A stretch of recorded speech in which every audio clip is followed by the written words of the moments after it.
नमस्कार मित्रांनो, इन्व्हेस्टमेंट माहिती यूट्यूब चॅनलवर तुमच्या सगळ्यांचे स्वागत आहे. तर मित्रांनो, महिंद्रा अँड महिंद्रा लिमिटेड या कंपनीला घेऊन एक जबरदस्त अपडेट आली आहे. आणि मित्रांनो, आजच्या व्हिडिओमध्ये आपण हीच अपडेट डिटेलमध्ये समजून घेणार आहोत.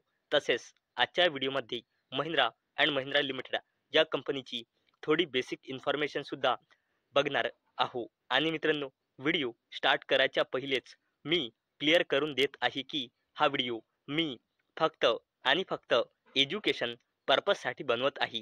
तर चला व्हिडिओ स्टार्ट करूया. तर मित्रांनो, या व्हिडिओचं हेडिंग आपण येथे वाचू शकतो. Mahindra and Mahindra partners Manulife to enter India's life insurance market with ₹7,200 कोटी जॉईंट व्हेंचर. तर मित्रांनो, महिंद्रा अँड महिंद्रा लिमिटेडने मॅन्युलाइफ सोबत पार्टनरशिपची घोषणा केली आहे. इंडियाच्या लाईफ इन्शुरन्स मार्केटमध्ये एंट्री करण्यासाठी 7,200 कोटी रुपयांच्या जॉईंट व्हेंचर सोबत. आणि मित्रांनो, आजच्या व्हिडिओमध्ये आपण याच अपडेटला डिटेलमध्ये समजून घेणार आहोत. तर चला स्टार्ट करूया. तर मित्रांनो, महिंद्रा अँड महिंद्रा आणि कॅनडा बेस्ड कंपनी मॅन्युलाइफ यांनी भारतात लाईफ इन्शुरन्स कंपनी स्थापन करण्यासाठी 50-50% जॉईंट व्हेंचर स्थापन करण्यास सहमती दर्शवली आहे. परंतु रेग्युलेटरी मंजुरी आवश्यक आहे. या हालचालीमुळे फायनान्शियल सर्व्हिसेसमध्ये त्यांची एक्झिस्टिंग पार्टनरशिप वाढेल, ज्यामुळे भारताच्या कमी व्यापलेल्या इन्शुरन्स मार्केटवर आणखी एक मोठा भर पडेल. तसेच मित्रांनो, दोन्ही कंपन्या प्रत्येकी 3,600 कोटी रुपयांपर्यंत गुंतवणूक करण्याची योजना आखत आहे. म्हणजे टोटल 7,200 कोटी रुपयांची इन्व्हेस्टमेंट करण्याचे प्लॅन बनवत आहे, ज्यामध्ये पहिल्या 5 वर्षात सुरुवातीची गुंतवणूक 1,250 कोटी रुपये असेल. रेग्युलेटरी मंजुरी मिळाल्यानंतर न्यू एंटिटी इन्शुरन्स लायसन्ससाठी अप्लाय करेल आणि बिल्डिंग ऑपरेशन्स सुरू करेल. आणि मित्रांनो, कोटक इन्व्हेस्टमेंट बँकिंगने महिंद्रा ग्रुपचे फायनान्शियल ॲडवायझर म्हणून काम केले. तर AZB आणि पार्टनर्स कायदेशीर सल्ला देत होते. डेबोइरिस आणि प्लिंटॉन LLPने मॅन्युलाइफला या डीलवर सल्ला दिला. ही पार्टनरशिप म्युच्युअल फंड क्षेत्रातील त्यांच्या 2020च्या जॉईंट व्हेंचर महिंद्रा मॅन्युलाइफ इन्व्हेस्टमेंट मॅनेजमेंटच्या पूर्वीच्या यशावर आधारित आहे.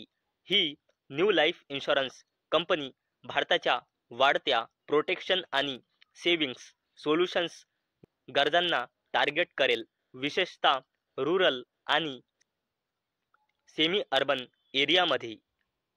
तसेच मित्रांनो, टेक्नॉलॉजीचा वापर करण्यावर लक्ष केंद्रित करून हा जॉईंट व्हेंचर भारतात एक इफिशियंट, ग्राहक केंद्रित इन्शुरन्स कंपनी निर्माण करेल, असे महिंद्रा ग्रुपचे मॅनेजिंग डायरेक्टर आणि CEO डॉक्टर अनिश शहा यांनी म्हटले.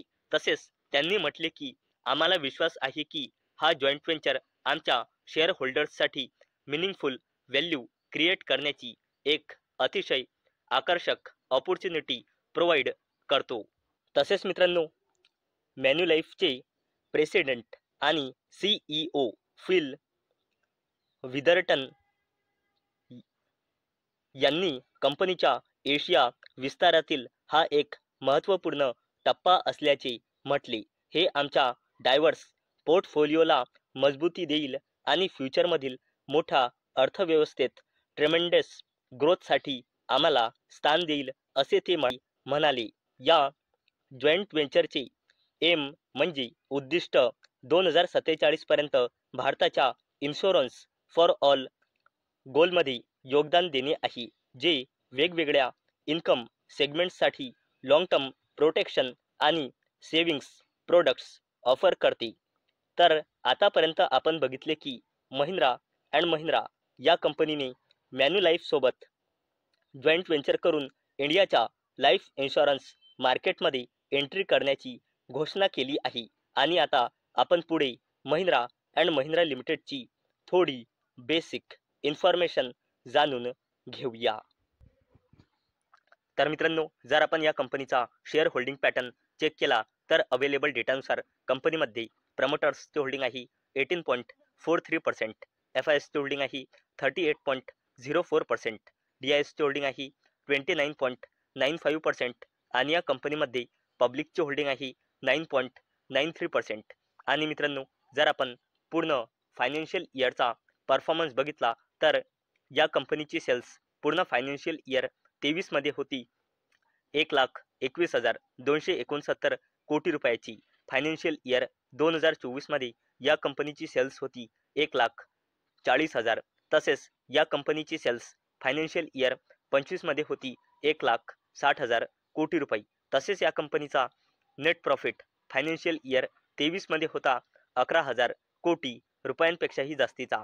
फायनान्शियल इयर 24 मध्ये होता 12,000 कोटी रुपयांपेक्षाही जास्तीचा आणि फायनान्शियल इयर 25 मध्ये होता 14,000 कोटी रुपयांपेक्षाही जास्तीचा.